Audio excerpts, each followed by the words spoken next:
Some of you guys are alright. Don't go to school tomorrow. These were the words, apocryphally, but widely accepted, uttered by a school shooter responsible for the Umpqua shooting. I hope I pronounced that correctly. Variations on that have turned up as a meme to mock these kinds of people all over 4chan, all kinds of other places. It's not quite as famous as some of the other memes around these sorts of things, such as the Navy SEAL copy pasta, but it is reasonably well known and quite common in meme culture, in online culture. It's something that most people who are remotely embedded in the internet as a lifestyle, I guess, would recognize. It's also something that Scrump, a notorious memester, did a variation of, which has apparently led to the shutdown of a school campus. And this has caused quite a bit of a reaction and a division within online communities that do know about this sort of thing. Did he take it too far? Is it just a joke? Is it not just a joke? Well, you know, how should we react to this? Some people are really strongly condemning it. Some people are really strongly supporting his right to do it. And for myself, I guess I fall somewhere in the middle. Filthy centrist that I am. I mean, yeah, it's an arsehole-ish thing to do. Yeah, it's funny. And yeah, they should know not to take these things so seriously, on the other hand. Yeah, it is a joke, albeit a poor taste joke. And I'm fairly uncompromising when it comes to free speech and so on. But it does toy with that line, that fine divide, where you can say, well, there was harm. I mean, there obviously was manifest harm in this instance, in that a school was shut down, there was unnecessary panic, you know, loss of teaching time, all of these kinds of things. A certain amount of economic and educational and other forms of harm. But is that sufficient to say that he shouldn't have said it, that he should be banned or prosecuted or whatever else you want to say? No, I don't think so. I mean, internet personalities tend to follow this kind of arc. You start low, you rocket up, and then you do something and slam back down again. And we've just seen that happen with Lil Tay, who probably as part of a PR move has disappeared off social media. Good riddance. We saw it with Godfrey Elfwick. I mean, he got to the point where he was too well known and he couldn't do his trolling shtick really anymore, and so he dropped away. But to me, this seems like a good reason not to ban accounts. Scrump has gone through account after account after account. If he had been simply allowed to keep a single account, you could scroll back through the stuff he's posted, you would see all the memes, you would get the context, and you would understand that he is playing the merry prankster. He's the Harlequin to the TikTok man. You know, that's his shtick. With an account with a longer history, you can gain a reputation and get known, and it can disempower you in the same way that it did with Godfrey Elfwick. And that would have provided enough or more context to show that this was obviously not a genuine threat.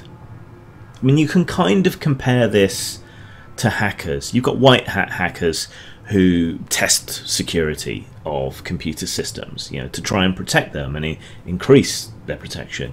You've got black hat hackers who go in and just try to steal data or break the system or whatever else. And you've got grey hats who do both. Well, this is social hacking in a way. And by doing this, intentionally or not, Scrump has demonstrated a weakness in, well, not just here, but in this particular school's responses, the internet literacy of any security consultation they did and so on. It's shown a weakness in that they would take this seriously. It's a bit unusual in that it went from what is possibly a real threat to becoming a meme. But that has happened elsewhere. I mean, you could look at Elliot Rodger and the Perfect Gentleman meme as being another instance of this. But it is valuable in that it shows us that people are clueless and don't know how to respond to internet culture. That's kind of the point of some of these things. These reactions that they have illustrate these weaknesses and problems with the way that systems react to social hacking, to meme magic. I mean, at this point, Sam Hyde could probably walk into a school and shoot a bunch of people and leave. It would be reported on and nobody would believe it was him because he has been memed so much into all of these school and other shootings. There's really no excuse for not knowing that Sam Hyde is a meme. This meme's less common, but you know, a security consultant of any kind, anyone with any claim to any kind of internet security, should know that it's not a real threat. I mean, when people mistake these things for reality, it's a cause to deride them. I mean, we saw how the Navy SEAL copypasta was listed amongst the legitimate threats. I think it was Anita Sarkeesian, but it might have been Brianna Wu. These people are largely interchangeable. But yeah, they took it seriously, and that was a good reason to dismiss their claims about a lot of the other threats and so on that they may have had, because they didn't know that it was just a meme, bro. You know, and yet they were claiming to understand this culture and to be in a position to criticize online and gaming culture. And it showed that they couldn't. Now, there's another story that's kind of the opposite side of the coin to this. Kelly Marie Tran has apparently deleted her Instagram and possibly retreated from other social media due to harassment and abuse that she has apparently gotten due to her portrayal of Rose in the most recent, other than Solo, Star Wars movie. Well, Disney Star Wars movie. And this is being used to attack fans and claim that they're all misogynistic, evil, horrible harassers. Now, where have we heard this narrative before? Gamergate, Comicsgate, Sad Puppies, Ghostbusters. You know, this is now part of the Hollywood playbook to try and deflect any criticism, no matter how valid, by transmuting it alchemically through the media into harassment and abuse. She's probably had some trolling, she's probably had a few harassers and a few abusers, but to use these examples as ways to blackwash the entire, you know, make evil the entire, demonize the entire Star Wars fan base is just absurd. And it's also dangerous to keep doing this because in the case that there are any genuine threats, who is going to believe you? If you cry wolf at every instance, if you overblow every internet comment, if you mistake every meme for a genuine threat or degree of harassment, people are quite rightly going to dismiss further claims of that. And every time you claim that a fan is misogynistic or sexist or racist or whatever else, ignoring their legitimate complaints and dressing them up in that way, you're just creating more enemies and creating a larger snowball effect of hatred towards your brand. And that's what's been happening with Star Wars. And it beggars belief that Hollywood, who have long dealt with crank letters and so on, going way back to the silent era, that they would take internet threats and abuse this seriously. I mean, of all industries, this is one that should know that the vast and overwhelming majority of it is just simply spurious. So,